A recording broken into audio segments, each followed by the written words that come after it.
మన తెలుగు వాచకంలో శఠగోపం అనే మాటకు ఎవరినైనా మోసం చేసి వాడి తలపై మాయను పెట్టడం అని ఒక హాస్యపూరితమైన అర్థం ఉంది. అయితే వాస్తవం అది కానే కాదు.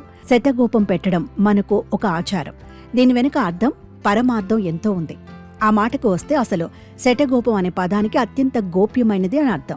ఒక మాటలో చెప్పాలి అంటే శఠగోపం గుడిలోని దేవుడు లేదా దేవత విగ్రహానికి ప్రతీక అంటారు పండితులు. గుడికి వెళ్లిన ప్రతి భక్తునికి ఆలయంలో ఉండే దేవతా విగ్రహాలను తాకే వీలుండదు. అందుకే ఆలయ పూజారి భక్తులకు తీర్థ ప్రసాదాలిచ్చిన తర్వాత సెటారిని తీసుకొచ్చి భక్తుల తలపై పెట్టి ఆశీర్వచనం ఇస్తాడు.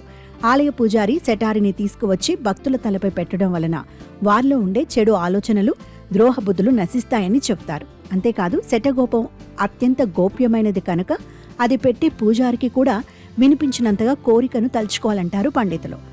శఠగోపాన్ని కొన్ని ప్రాంతాల వారు శఠగోపం, షడగోప్యం అని అంటారు. భక్తులు దేవాలయంలో దర్శనమయ్యాక ప్రదక్షిణలు చేసి తీర్థం, శఠగోపనం తీసుకుంటారు. శఠగోపాన్ని పంచలోహాలైన వెండి, రాగి, కంచు మొదలైన వాటితో తయారు చేస్తారు. శఠగోపం వలయాకారంలో ఉంటుంది. వాటిపై భగవంతుని పాదాల గుర్తులు ఉంటాయి. శఠగోపం తలపై పెట్టినప్పుడు పాదాలు మన తలను తాకుతాయి. అలా కాక నేరుగా పాదాలనే తలపై ఉంచితే అవి మొత్తం తలని తాకడానికి అనుకూలంగా ఉండదు. కాబట్టి శఠగోపాన్ని వలయ ఆకారంలో తయారు చేసి పైన పాదుకులు ఉంచుతారు. అంటే మన కోరికలను శఠగోపం పెట్టినప్పుడు తలుచుకుంటే భగవంతుడి పాదాల వద్ద చెప్పుకున్నట్లే. శఠత్వం అంటే మూర్ఖత్వం అని, గోపం అంటే దాచిపెట్టడం అని కూడా అర్థం. భగవంతుడు మనిషిలో గోప్యంగా ఉన్న మూర్ఖత్వాన్ని, అహంకారాన్ని తొలగించి జ్ఞానిగా చేశాడనేది ఆధ్యాత్మికుల భావన.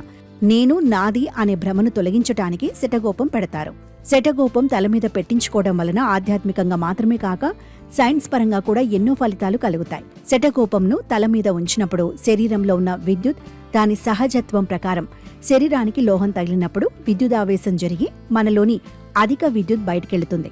తద్వారా శరీరంలో ఆందోళన, ఆవేశము తగ్గుతాయి. శఠగోపం మీద విష్ణువు పాదాలుంటాయి. అంటే మనం కోరికలను భగవంతుడికి ఇక్కడే తెలపాలన్నమాట.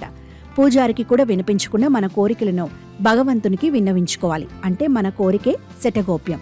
అది మన నెత్తిన పెట్టగానే ఏదో తెలియని అనుభూతి కలిగి మానసిక ఉల్లాసం కలుగుతుంది. దేవాలయంలో దర్శనమయ్యాక తీర్థం, శఠగోపం తప్పక తీసుకోవాలి. చాలా మంది దేవుణ్ణి దర్శనం చేసుకున్నాక వచ్చిన పని అయిపోయిందని చకచకా వెళ్లి ఏదో ఏకాంత నిర్మల ప్రదేశం చూసుకుని కూర్చుంటారు. శఠగోపం కొద్దిమంది మాత్రమే ఆగి శఠగోప్యం పెట్టించుకుంటారు. మానవునికి శత్రువులైన కామము, క్రోధము, లోభము, మోహము, మదము, మాత్సర్యముల వంటి వాటికి ఇక నుండి దూరంగా ఉంటామని తలుస్తూ తల వంచి తీసుకోవటం మరో అర్థం. సహజంగా చిల్లర లేకపోవటం వల్ల శఠగోప్యంను ఒక్కోసారి వదిలేస్తుంటాం, పక్కకు వచ్చేస్తాం. అలా చెయ్యొద్దు. పూజారి చేత శఠగోప్యం పెట్టించుకోండి. మనసులోని కోరికను స్మరించుకోండి.